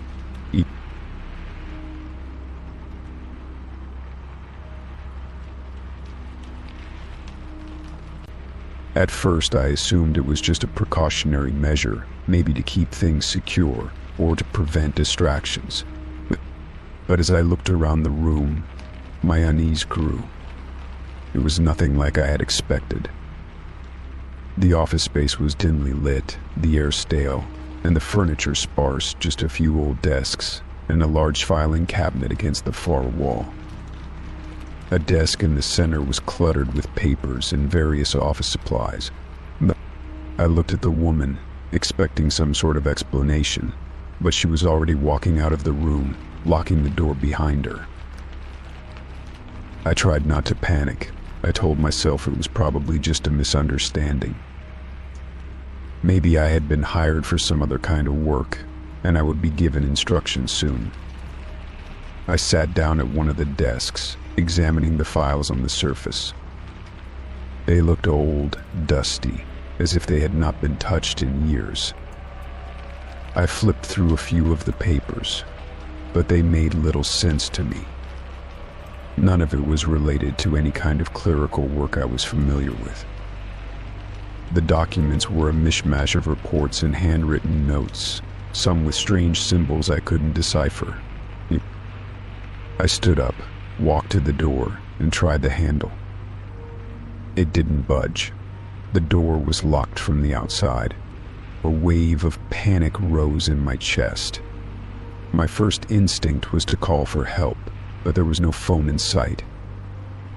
My heart started to race, and I walked around the room again, hoping I had missed something, maybe a phone or another exit.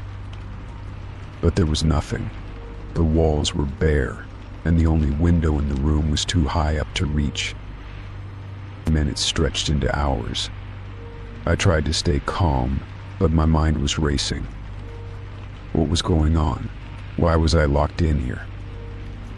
I pounded on the door and shouted, hoping someone would hear me, but the only response was silence. The building was eerily quiet, and there was no sign of the woman who had brought me in. I checked my watch, and the sun had begun to set. I had been trapped here for much longer than I realized. The longer I stayed, the more I began to doubt myself. Was this some sort of test? A bizarre prank? Or was there something much more sinister going on? I thought back to the flyer and the phone call. Everything had sounded so ordinary, so legitimate. The building didn't appear to have any hidden security measures or anything that would give me a clue as to what was happening. I couldn't fathom why anyone would want to lock someone in an office like this. It made no sense. I kept trying the door, pounding and shaking it, but it was useless. I thought of using a chair or something to break the window, but that seemed too extreme. I had no idea what I was dealing with. I sat down again and forced myself to think. There had to be a way out. I just needed to calm down and figure it out.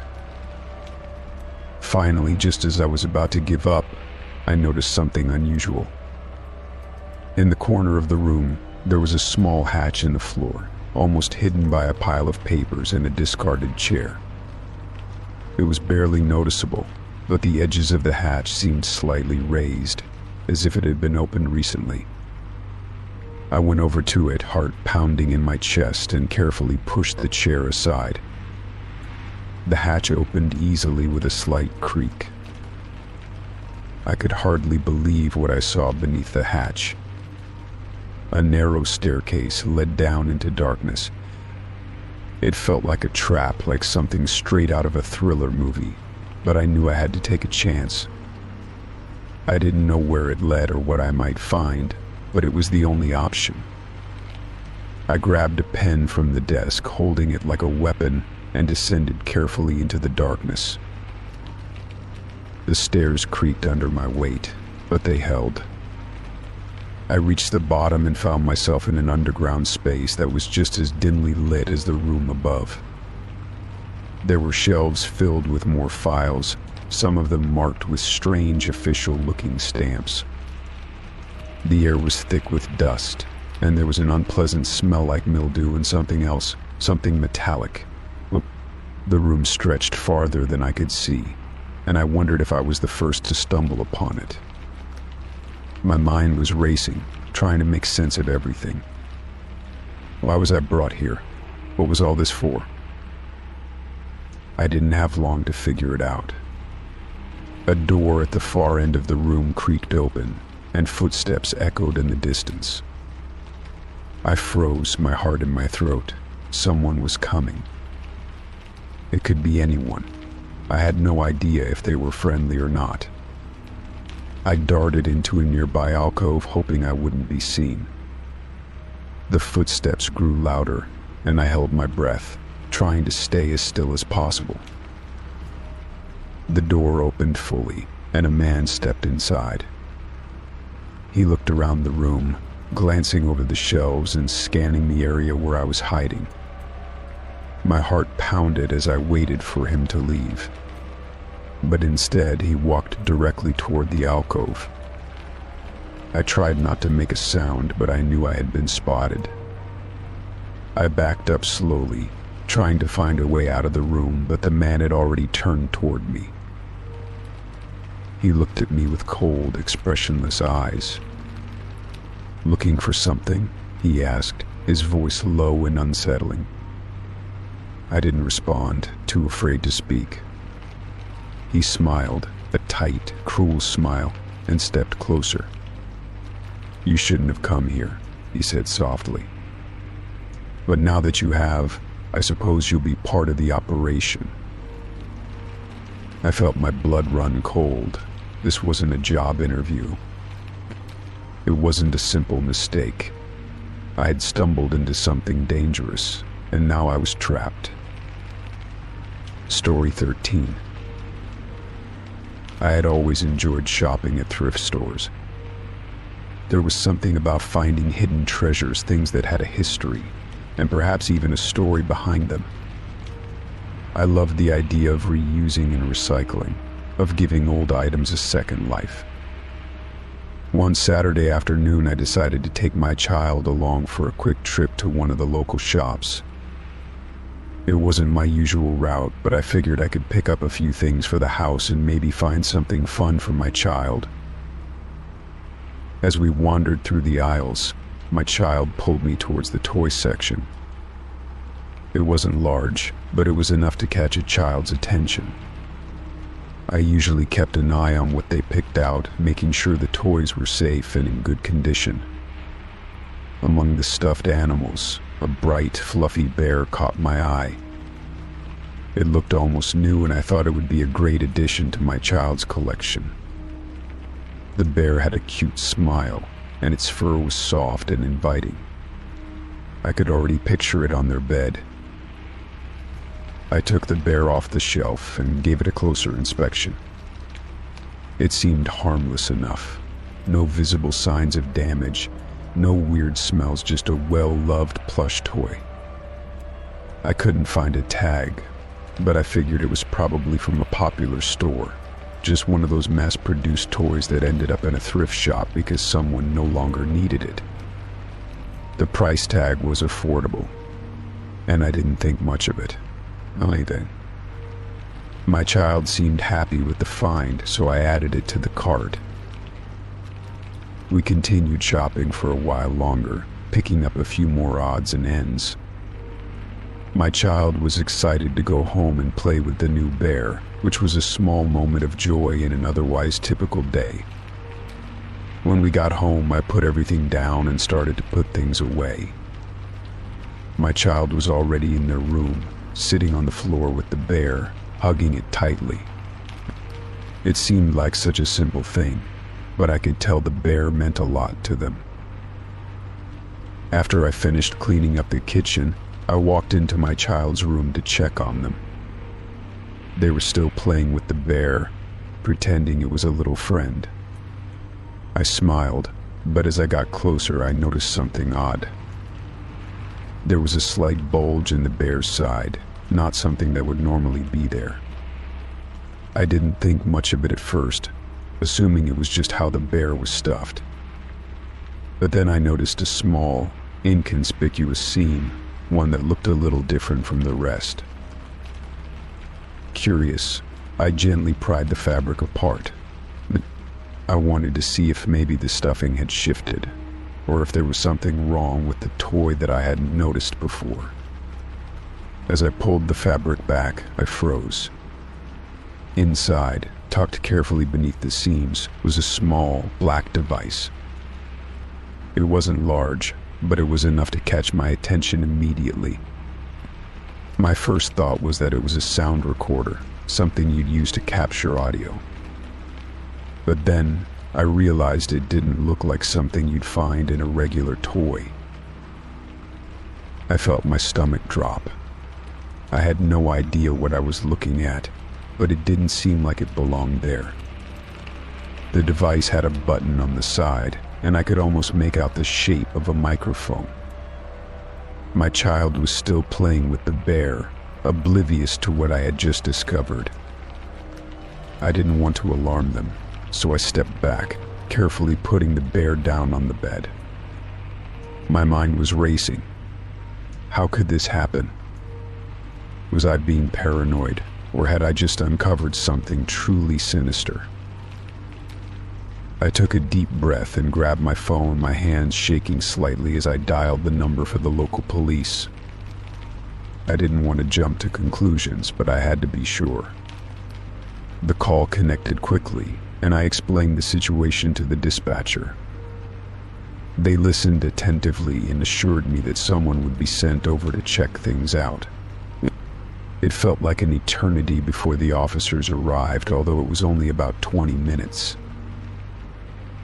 When they walked in, I led them straight to the bedroom, where the bear still lay on the bed. I explained what had happened, and the officers were immediately serious. They took the bear and began examining the device inside. One of the officers used a small tool to carefully remove the device from the bear. It was small, but it was definitely a listening device, a microphone and transmitter, capable of recording and broadcasting sound. My heart pounded in my chest. This wasn't something I could have imagined, but there it was. The officers took the device for further investigation, and I was left alone with my thoughts. I couldn't shake the feeling of violation. Someone had placed this device in the bear on purpose. Why? To listen to my family?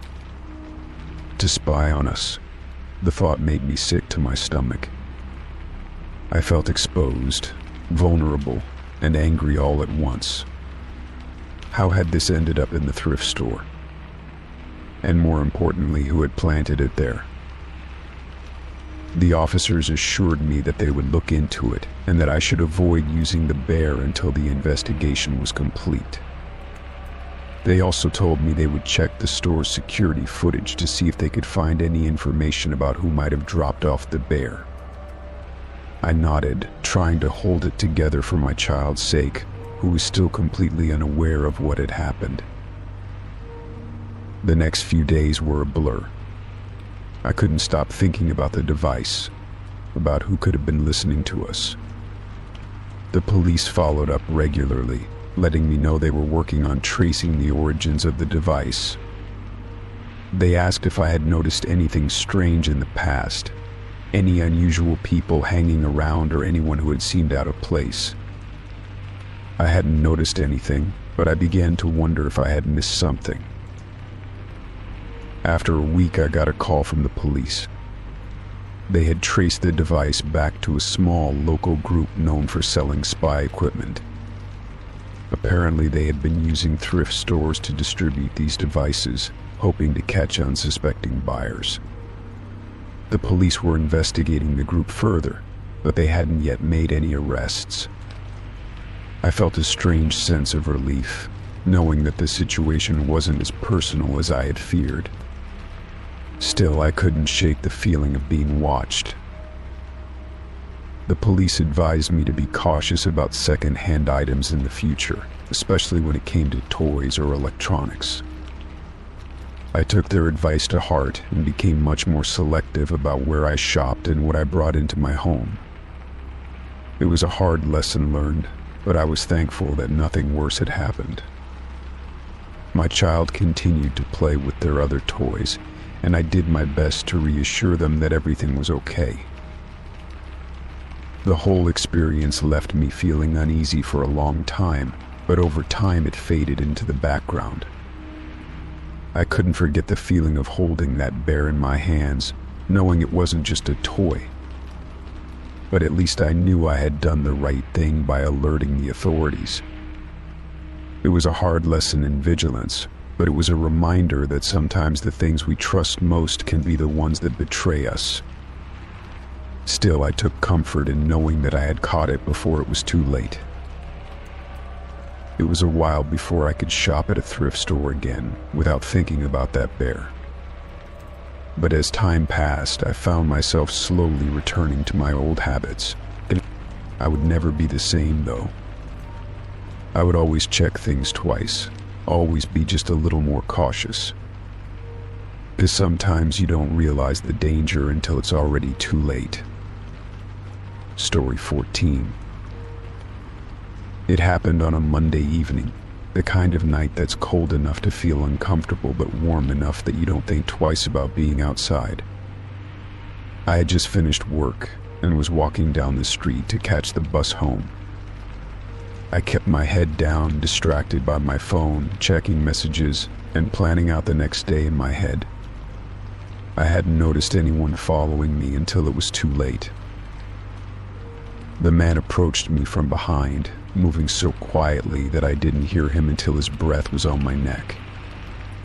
In a flash, he had grabbed my bag and pulled me toward an alley. My first instinct was to fight back, but he was strong, and I felt the cold steel of a knife pressed against my side. His voice was calm, almost detached, as he demanded everything I had. My heart was racing, my mind struggling to process what was happening. I handed over my wallet, my phone, and whatever cash I had on me, praying he would leave me alone. The whole thing didn't last more than a minute, but it felt like an eternity. He shoved me aside, taking off down the alley and disappearing into the night. I stood there frozen for a few moments, too stunned to move. The adrenaline slowly wore off, and the panic set in. I could feel my hands trembling as I fumbled for my phone to call 911. My legs felt weak, like they were going to give out beneath me. I managed to get through to the operator, and soon enough, the police arrived. They took my statement, asked a lot of questions, but they didn't have much to go on. I hadn't seen the man's face clearly, and there was no one around who had witnessed the attack. They assured me they would look into it, but warned me that muggings like this often went unsolved. I was left with a bruised body and a bruised sense of security, but I had no choice but to move on. The days after the mugging were strange. I went through the motions of my daily routine, but everything felt off. I kept glancing over my shoulder, expecting to see the man again, even though I knew it was unlikely.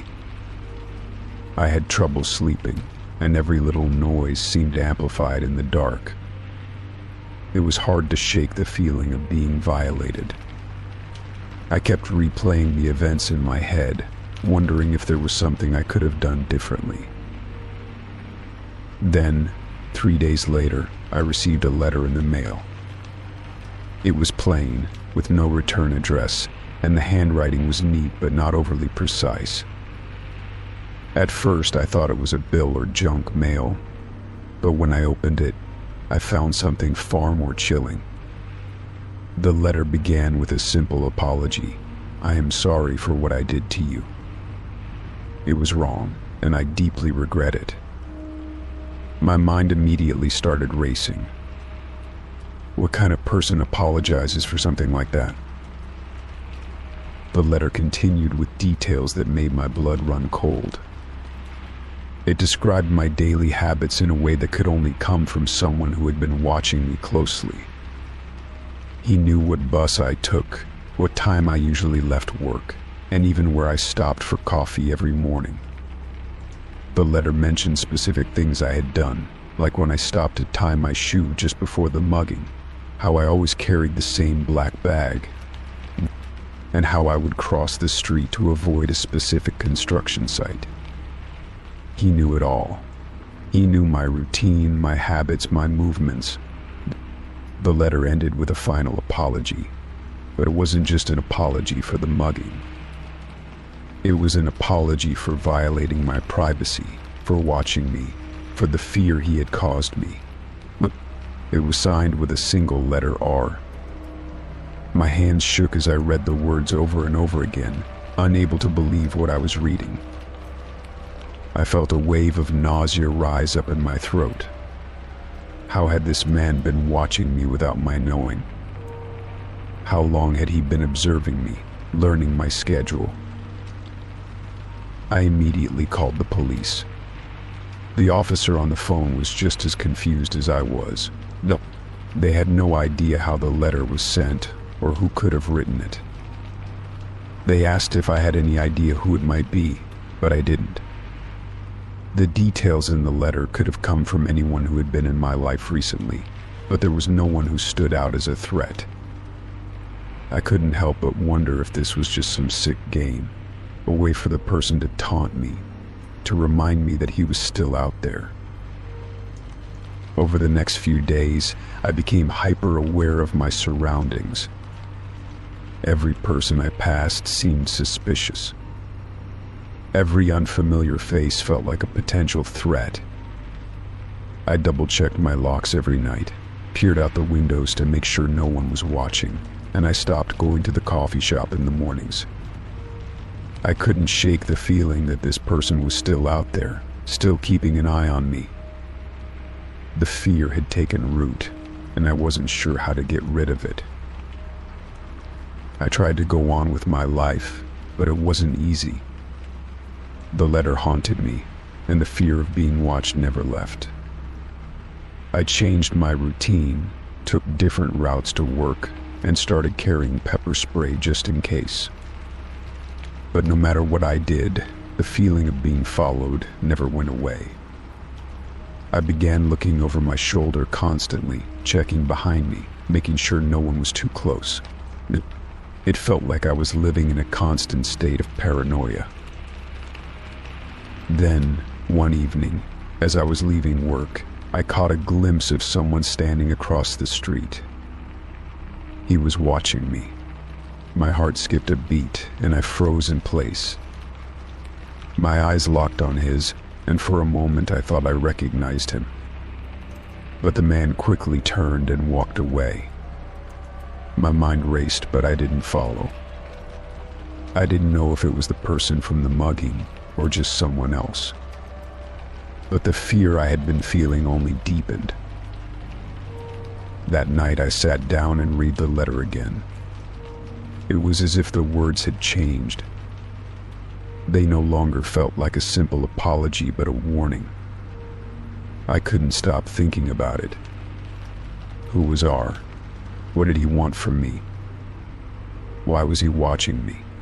And why had he chosen to apologize now?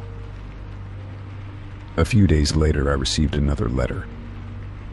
This one was different. It wasn't an apology. Instead, it was a list of things he had observed, things he had learned about me. The letter contained a disturbing amount of detail, some of which I hadn't even realized until he pointed them out. How I always took a moment to adjust my jacket before walking into work. How I would look at my phone at the same spot every afternoon, standing by the same tree. The letter ended with a chilling line, "I am always watching." At that point, I knew I had to do something. I couldn't keep living like this, constantly looking over my shoulder, wondering when the next letter would arrive.